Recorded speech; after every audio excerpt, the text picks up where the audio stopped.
Assalamualaikum warahmatullahi wabarakatuh. Waalaikumsalam warahmatullahi wabarakatuh. Selamat pagi Bunda. Selamat pagi. Sudah sekitar 2 tahun ya Bunda ya kita nggak ketemu. 2 tahun nggih. Nggak terasa nggih 2 tahun. Iya. Oh iya. Selamat pagi guys. Ini channel YouTube MI Jamiatul Thalibin di Madibja Official. Nah, untuk kali ini saya yang diberi mandat atau tugas oleh Bapak Kepala Sekolah untuk memandu Ibu Bidan yang cantik ini. Ya, karena sudah 2 tahun ini kita tidak berjumpa ya Bunda ya. Untuk kali ini kita sudah melaksanakan tadi apa Bunda namanya? Imunisasi MR untuk anak sekolah murid kelas 1. Jadi gitu. Usia tertentu nggih. Jadi gini, untuk bias namanya nggih, bulan imunisasi anak sekolah itu kan rutin. Setiap 1 tahun sekali kita melaksanakan program yang sudah menjadi ketentuan dari bidang kesehatan bahwa untuk setiap sekolah di setiap sekolahan itu setiap 1 tahun sekali melaksanakan program ini, pemberian bulan imunisasi anak sekolah. Pemberian imunisasi pada kesempatan ini di bulan September ini kita memberikan imunisasi MR pada adik-adik murid kelas 1 ya, khusus kelas 1. Dan nanti ada lagi di tahun ini bulan 10 berarti 10-11 nggih, itu pemberian imunisasi DT dan TD untuk adik kelas 1, kelas 2 dan kelas 5. Pada kesempatan ini MR atau measles rubella yang diberikan di murid kelas 1. Berarti ini perdana masuk di tahun 2021 ini. Alhamdulillah, mudah-mudahan ini nanti segera pulih kembali bumi kita.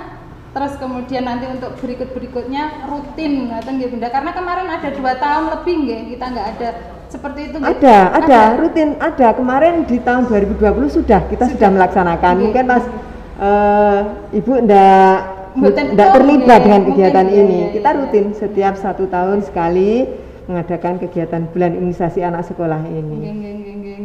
Nah, ini terkait tentang imunisasi sama vaksin Bunda. Nanti ada dari perwakilan kita yang mungkin ini semua Bapak Ibu guru kan sudah vaksin.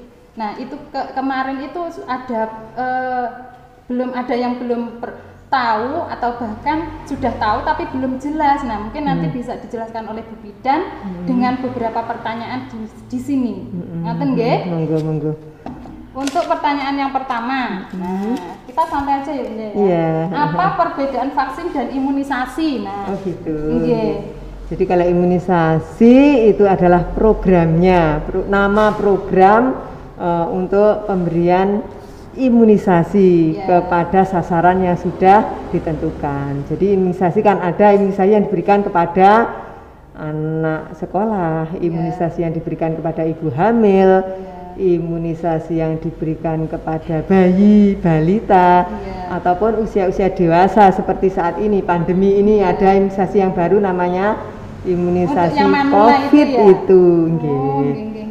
Jadi kalau imunisasi itu nama kegiatan yang dilaksanakan, tapi kalau diberikan, kalau vaksin itu adalah obatnya yang diberikan saat pelaksanaan kegiatan imunisasi itu. Alhamdulillah. Nanti kan Bapak Ibu yang ada di rumah mungkin yang belum tahu kan nanti karena penjelasan panjenengan nanti akan lebih tahu. Terima kasih. Nanti akan lebih jelas kan setelah ngeten iki. Mungkin kalau tanya ke teman-teman, oh iki ngene, mungkin itu nggih. Lebih ada pencerahan nggih. Nah, alhamdulillah terima kasih karena kan yang bersangkutan di Dinas Kesehatan datanya kan yang lebih mumpuni lah intinya seperti itu. Untuk yang ini tadi sudah dijelaskan, apa nama imunisasi yang saat ini diberikan pada siswa kelas 1 tadi sudah dengan menjelaskan. Terus tujuannya untuk imunisasi jenis ini apa? Kan ngoten? Dan apa dampaknya jika tidak imunisasi? Mungkin ada wali murid atau dari wali murid yang di luar sana mungkin tidak mengizinkan lah intinya. Mungkin ada salah satu atau beberapa yang tidak mengizinkan karena belum tahu fungsinya atau dampak kedepannya untuk apa. Mungkin bisa dijelaskan. Baik. untuk imunisasi MR ini tujuannya adalah agar supaya anak-anak murid kelas 1 itu mendapatkan kekebalan terhadap penyakit rubella. Jadi penyakit rubella itu bisa juga dinamakan kemarin penyakit campak Jerman. Jadi memang tujuan utamanya adalah seperti itu.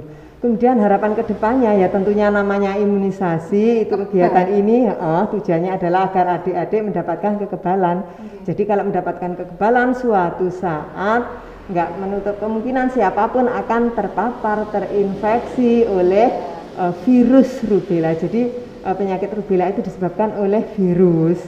Kalau adik-adik atau siapapun yang sudah mendapatkan imunisasi atau vaksinasi rubella ini tentunya kalau terpapar kemudian terinfeksi maka gejala yang dimunculkan atau yang timbul pada tubuh orang tersebut maka akan lebih ringan karena sudah memiliki kekebalan dan karena sudah mendapatkan imunisasi atau vaksinasi sebelumnya. Sedia payung sebelum hujan. Betul sekali. Untuk kesehatan. Karena kesehatan kan mahal ya Bunda. Betul, nggih.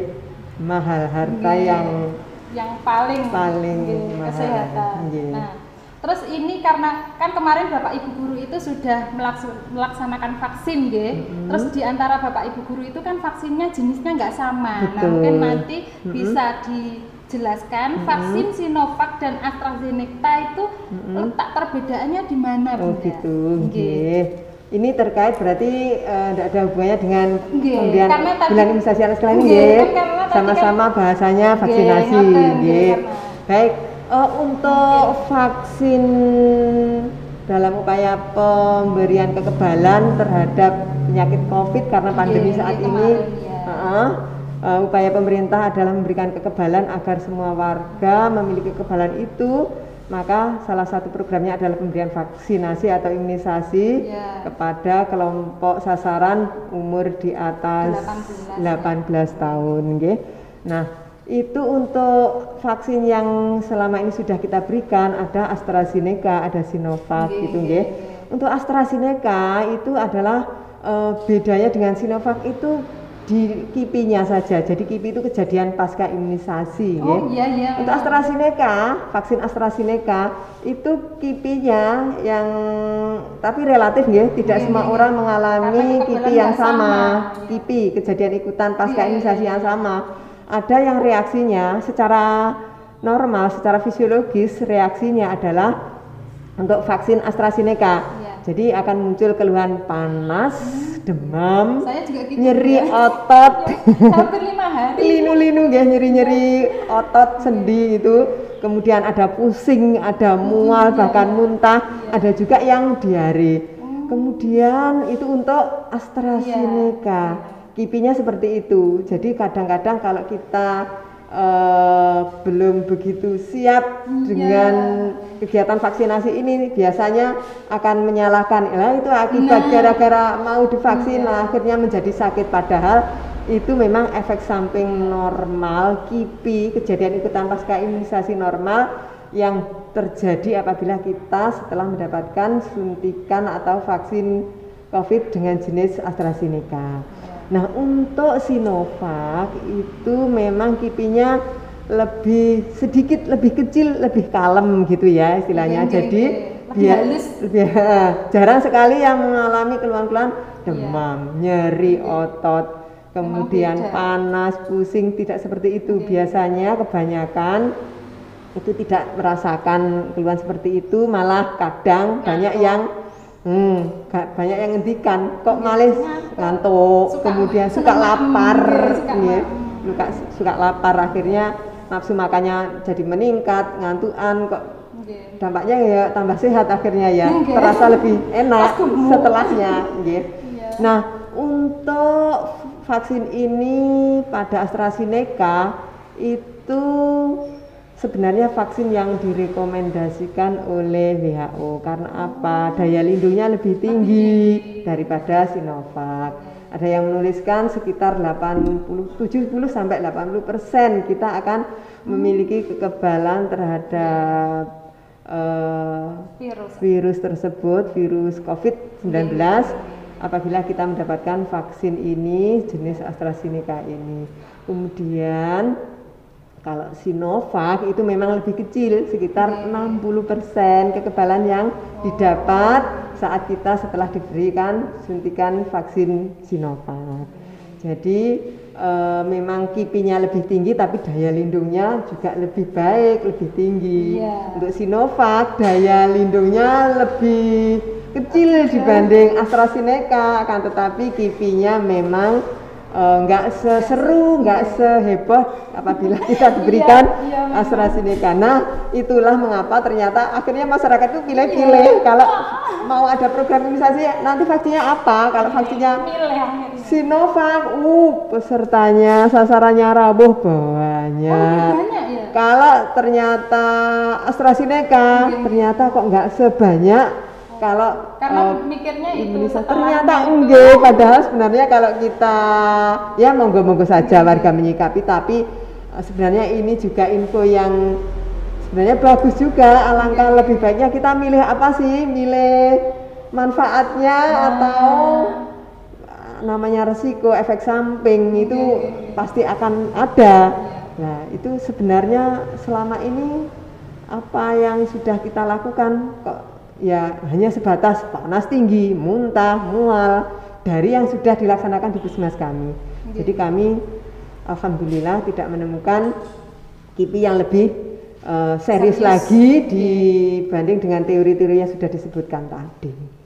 Jadi itu Bu, tapi saya juga heran mengapa justru sekarang warga kita masih banyak memilih yang Sinovac, tapi tidak apa-apa, yang penting mau itu kami sudah alhamdulillah karena memang harapan kita, harapan pemerintah itu warga untuk kasus COVID ini ya Bu, 70% dari jumlah penduduk itu harus ikut vaksin, harus terimunisasi vaksin COVID-19. Nah untuk kondisi Desa Darungan sampai dengan hari ini Bu, masih sekitar kisaran angka belum ada 30%. Jadi sebenarnya kalau belum mencapai angka 70% itu kan itu harapannya masih jauh dari sasaran, masih jauh dari target. Jadi harapannya nanti kalau sudah 70% dari seluruh jumlah penduduk yang ada di suatu wilayah tersebut akan terjadi herd immunity, jadi kekebalan massa terhadap COVID-19 ini. Jadi ini ditindaklanjuti lagi dengan program dari puskesmas. Tiap desa kemarin ada beberapa desa yang sudah sempat melaksanakan sampai membuka kegiatan vaksinasi keliling dari desa ke desa ini, supaya satu desa itu sudah sampai melaksanakan ada 4-5 kali. Untuk Darungan itu masih 2 kali kebetulan, karena memang juga banyak hal yang menyebabkan mengapa kita masih 2 kali. Jadi biasanya dipilih untuk daerah-daerah tertentu, mungkin lokasi sulit dan sebagainya. Nah ini nanti minggu depan insya Allah Bu, agar supaya bisa mengejar target, kita masih ketinggalan. Bayangkan 70 yang harus dicapai, kita masih di sekitaran 30 itu belum full, sekitar 20 berapa gitu. Jadi masih kurang sekali. Nanti insya Allah di minggu-minggu ini maksimal nanti minggu depan kami minta Desa Darungan dapat jatah vaksin lagi sehingga bisa melaksanakan di kantor desa dengan harapan warga nanti bisa lebih banyak lagi yang terimunisasi atau tervaksinasi COVID-19.